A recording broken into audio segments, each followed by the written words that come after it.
Angkatan bersenjata Rusia secara konsisten terus menjalankan misinya di medan pertempuran.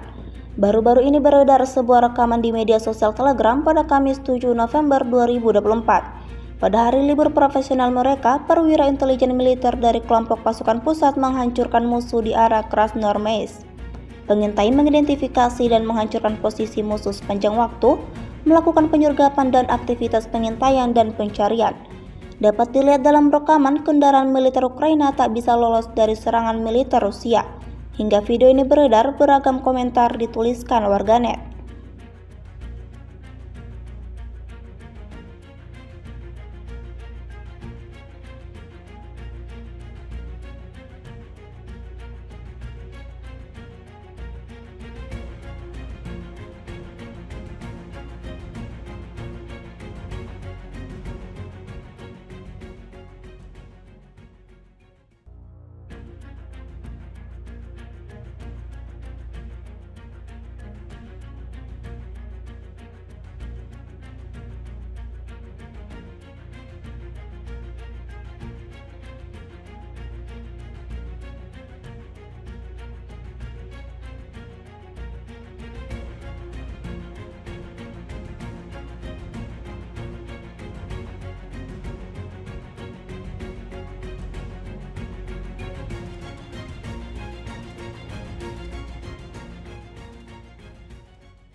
Download Tribun X sekarang, menghadirkan lokal menjadi Indonesia.